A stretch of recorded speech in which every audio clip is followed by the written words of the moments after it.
नमस्कार दोस्तों, स्वागत है आपका हमारे चैनल में। मैं हूं मिस्टर पैराडॉक्स और आज हम लोग अंतरा भाग 2 की 5वीं कविता एक कम और सत्य की समरी को समझेंगे शॉर्ट में। इस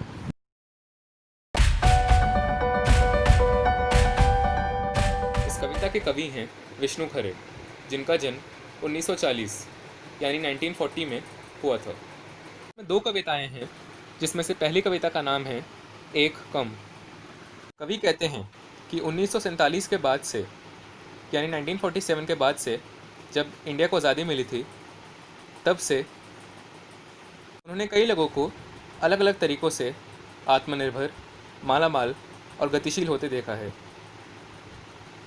इसका ये मतलब है कि आज़ादी के बाद से उन्होंने कई लोगों को बेईमानी और गलत तरीक़ों से अमीर होते देखा है, और ऐसे लोगों को हम आत्मनिर्भर और गतिशील कहते हैं।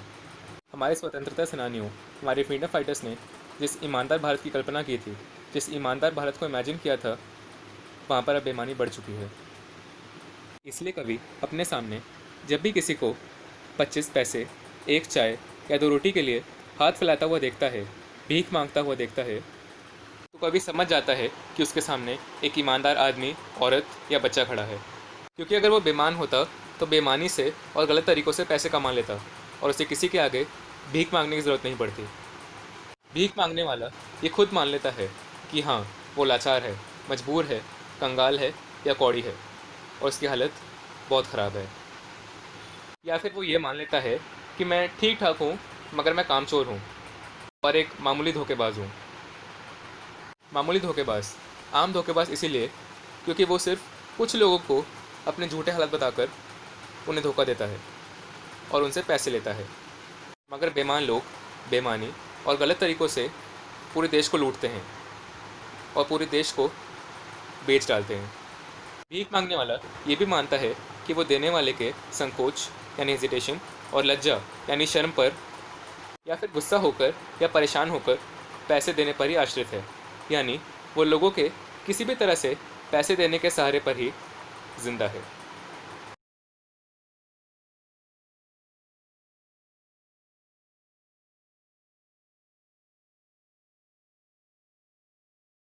भीख मांगने वाले ने लोगों की जो अमीर बनने की होड़ चल रही है, जो रेस चल रही है, उसमें से खुद को हटा लिया है, खुद को अलग कर लिया है। यानी भीख मांगने वाला किसी भी तरह से पैसे कमाने और अमीर बनने की जो रेस लगी हुई है, उसमें नहीं लगा हुआ है। भीख मांगने वाला पैसे देने वाले के सामने ये कहता है कि इस होड़ में, इस रेस में वो उसका विरोधी या प्रतिद्वंदी नहीं है, यानी दुश्मन या कंपेटिटर नहीं है, ना ही वो उसका हिस्सेदार है। यानी भीख मांगने वाले का उसके पैसों में कोई हिस्सा नहीं है, कोई शेयर नहीं है। भीख मांगने वाला कहता है कि उसे कुछ पैसे देकर या ना देकर कम से कम वो एक आदमी से तो निश्चिंत रह ही सकता है। यानी क्योंकि वो इस होड़ में नहीं लगा हुआ है, इस रेस में नहीं लगा हुआ है, इसीलिए उसे भीख मांगने वाले की चिंता करने की ज़रूरत नहीं है, उसके बारे में सोचने की ज़रूरत नहीं है। दूसरी कविता का नाम है सत्य, क्योंकि वो उसकी राह का बाधक नहीं है, उसे किसी तरह से रोकने नहीं वाला है, ना ही वो उसके काम में कोई मुसीबतें लाने वाला है। कवि कहते हैं कि हम सत्य को, सच को जितना पुकारते हैं, जितना बुलाते हैं, वो हमसे उतना ही दूर हटता जाता है, वो हमसे उतना ही दूर होता जाता है। जैसे युधिष्ठिर के सामने से विदुर भागे थे और भी घने जंगलों में। युधिष्ठिर पांडव थे, विदुर पहले कौरवों के मंत्री थे, बाद में वो पांडवों के मंत्री भी बने। यानी विदुर ने लाइफ की सैड रियलिटी को देखा और एक्सपीरियंस किया था, और इसे छोड़कर वो घने जंगलों में मेडिटेशन करने के लिए चले गए। विदुर ने जीवन के कटु यथार्थ को देखा और भोगा था, और आखिर में वो तपस्या करने के लिए घने जंगलों में चले गए थे। सत्य, सच हमारी निष्ठा की परीक्षा लेना चाहता है, यानी सच हमारी कमिटमेंट का टेस्ट लेना चाहता है। शायद सत्य, सच ये जानना चाहता है कि उसके पीछे हम कितनी दूर तक भटक सकते हैं, यानी उसे पाने के लिए हम कितनी मेहनत कर सकते हैं। कि रुको, ये हम हैं, यानी सत्य का कोई स्थिर रूप, कोई आकार, कोई पहचान नहीं है, कोई स्टेबल फॉर्म, कोई शेप, कोई आइडेंटिटी नहीं है। सत्य, सच कभी हमें दिखता है तो कभी हमारी आंखों से ओझल हो जाता है, गायब हो जाता है और हम उससे कहते ही रह जाते हैं। हम सत्य को अपनी पहचान बताकर, अपनी आइडेंटिटी बताकर रोकना चाहते हैं, पर सत्य नहीं रोकता, हमारी पकड़ से बाहर होता जाता है, छूटता जाता है। जैसे युधिष्ठिर बार बार विदुर को रोकने के लिए कहते हैं कि रुकिए विदुर, ये मैं हूँ, आपका सेवक, कुंती पुत्र, कुंती का पुत्र, उनका बेटा युधिष्ठिर। ऐसे ही सत्य भी, सच भी नहीं रुकता और हमारी आंखों के सामने से ओझल हो जाता है, गायब हो जाता है। पर विदुर उनके बुलाने को, उनकी बात को अनसुना कर देते हैं, मतलब उस पर ध्यान नहीं देते। मतलब अगर हम पूरी कमिटमेंट के साथ सच की खोज में लग जाते हैं तो सच रुक जाता है, पर अगर हम युधिष्ठिर की तरह दृढ़ संकल्प करके सत्य की खोज में लग जाते हैं तो सत्य रुक जाता है। तब भी सत्य सिर्फ रुकता है, हमसे संवाद नहीं करता, हमसे कुछ कहता नहीं है। हमारे दृढ़ संकल्प, हमारी कमिटमेंट की वजह से ही सत्य रुकने की स्थिति में आता है, यानी रुक जाता है। उसी समय, उसी वक्त सत्य कहीं और देखती हुई नज़रों से हमारी ओर देखता है और वहीं पर हम सत्य से आखिरी बार मिलते हैं। उसी वक्त सत्य में से हल्का सा प्रकाश जैसा आकार, यानी लाइट जैसी शेप निकलती है और हमारे अंदर समा जाती है, यानी हम सत्य को अनुभव करते हैं।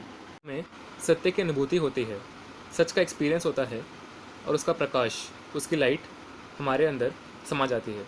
जैसे विदुर का आलोक, उनका प्रकाश युधिष्ठिर के अंदर समा जाता है, वैसे ही सच का प्रकाश हमारे अंदर समा जाता है।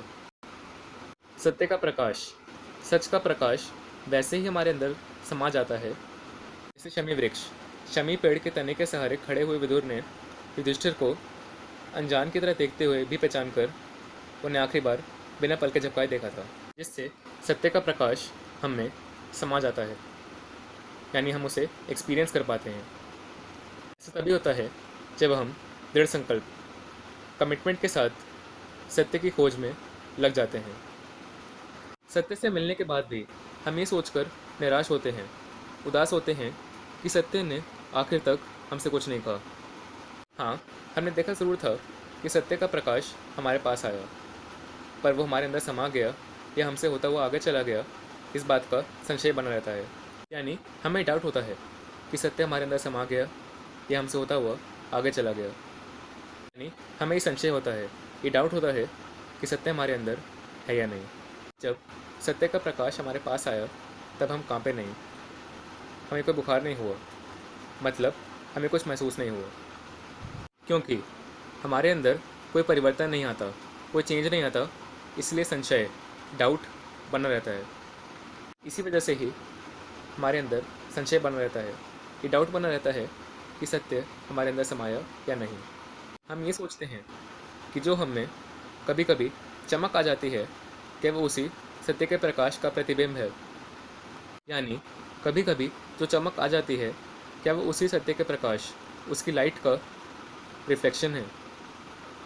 मतलब कभी कभी जो हमारी आत्मा को शक्ति मिल जाती है, वो उसी सत्य के प्रकाश का प्रतिबिंब है, उसी के लाइट की रिफ्लेक्शन है, और हम यही सोचते रह जाते हैं कि सत्य का प्रकाश हम में समाया या नहीं।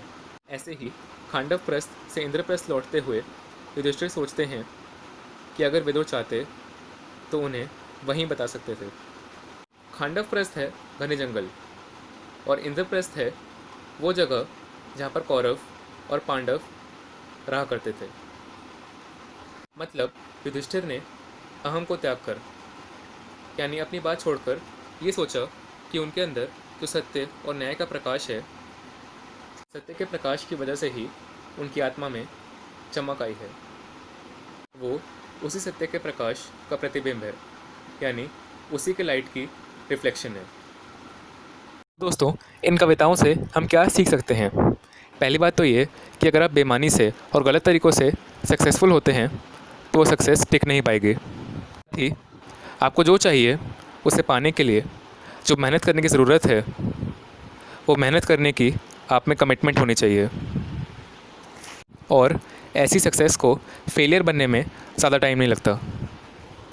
पूरी कमिटमेंट के साथ ही जो आपको चाहिए उसकी तलाश में आप आगे बढ़ सकते हैं।